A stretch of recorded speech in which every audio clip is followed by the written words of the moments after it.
Hi Year 4 and welcome to Monday's English lesson. Now you might be a little bit surprised to see me on a Monday in English, but because Thursday is World Book Day, what we've done is moved the English forward and then we've just got phonics on Friday instead of Monday and Friday this week. And these English lessons this week are actually English and PE combined together. Today's lesson is about following instructions to play a game. But let's have a look at what we've already learned just in the last few weeks. We've been reading bits of Adam Kay's Anatomy. And actually, we've learned quite a lot. So we've read the introduction, which included a section about organs. We've learnt about teeth. We've learnt about the digestive system. We've learnt about the brain. We've learnt about exercise and about the importance of a balanced diet. And the last two things are the ones that we're going to focus mostly on, particularly exercise. Pause the video and see if you can remember the reasons why exercise and a balanced diet are really good for us. Well, these are my big 4 reasons. So exercise raises your heart rate, it makes your muscles stronger, it makes you less likely to develop illnesses when you're older, and the balanced diet helps our bodies to keep working properly. So we're going to focus, as I said, particularly on exercise this week, and exercise that will benefit everybody. Instructions are things that we come across quite a lot. And in fact, we used them in English recently when you were writing your recipes for George's Marvellous Medicine. But you can also come across instructions in building and making. So if you get a Lego set, you might have instructions in there to help you build it.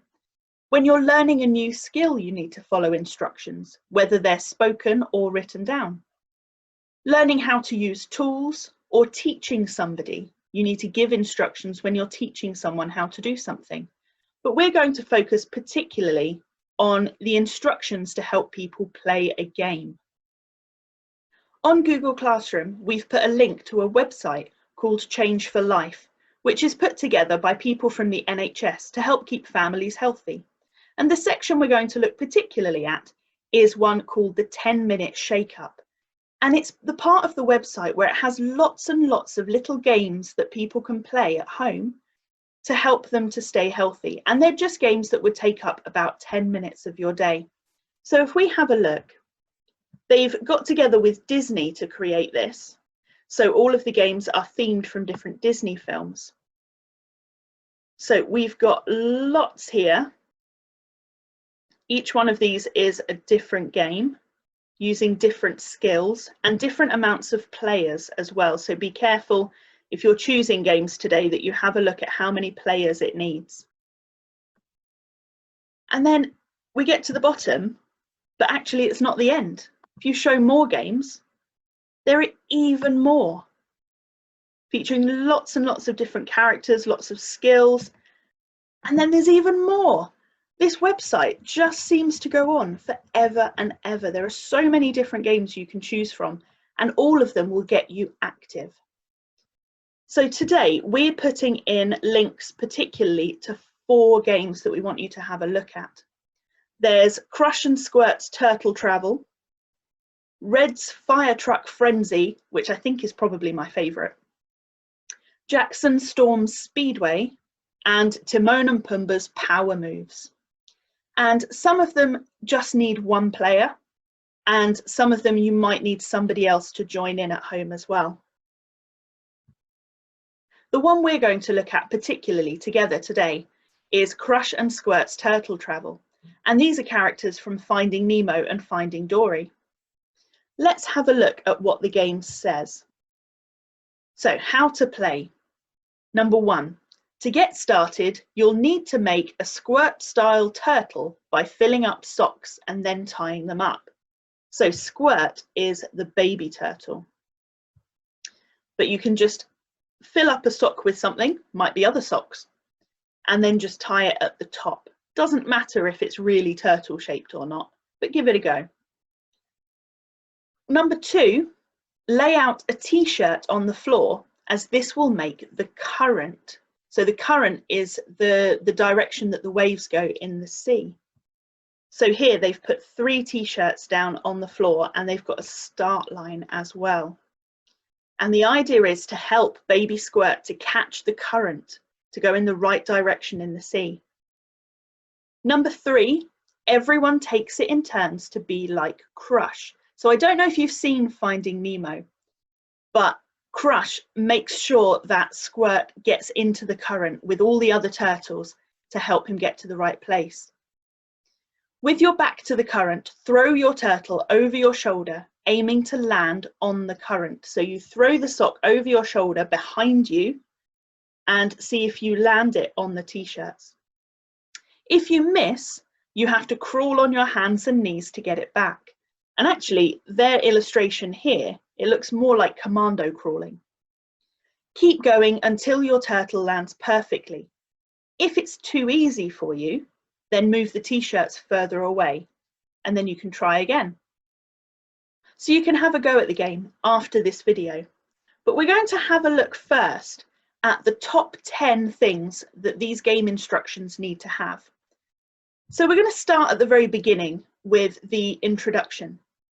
So this is the first bit of the game that you see. And we have the amount of players that are needed. They tell you the location, whether you can play it indoor or outdoors. And they've put super skills as well. They have different skill sections. And we've got our introduction here. It says, whoa, dude, it's time to catch a wave like Crush and Squirt. Can you make it onto the right current? So it tells us what we're going to be doing.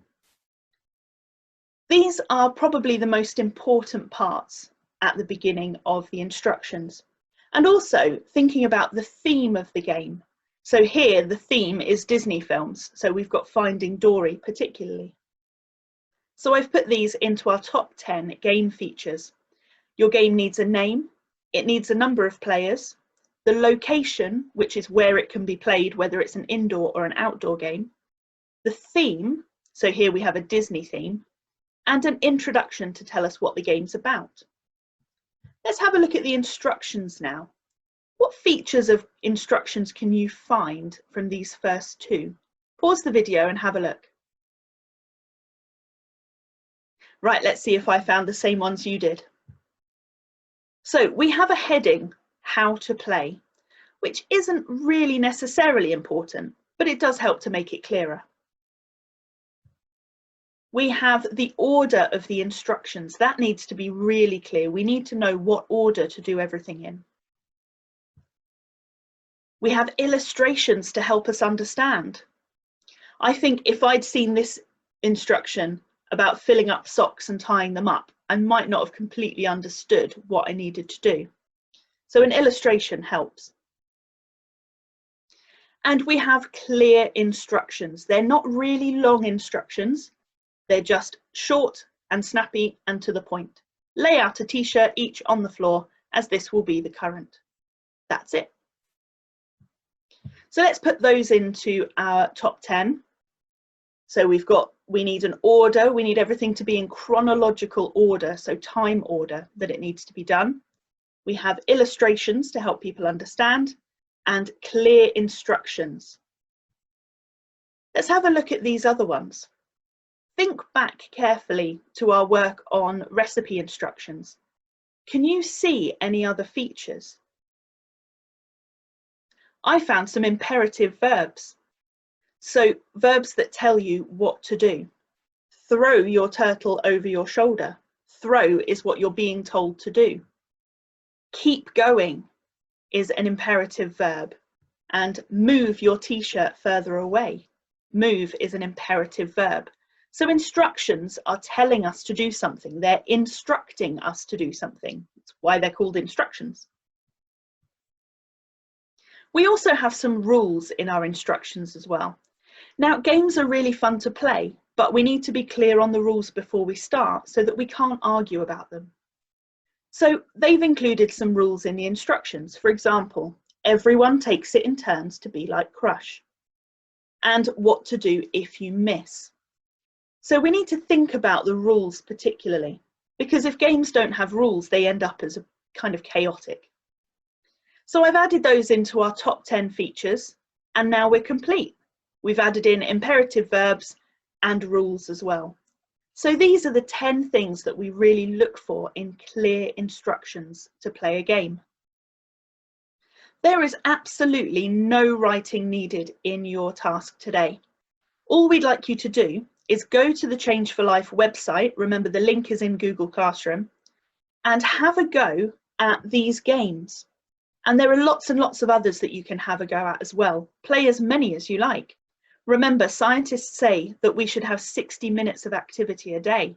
So if you play 6 of these games, that's it, you're done. While you're playing the game, pay close attention to the instructions. Make sure you follow them carefully. How clear are they? Are there any instructions that are a bit confusing? And how many of those top 10 game features can you find in the game that you're playing? I hope you enjoy exploring all of these games today, and I'll see you again tomorrow. Bye for now.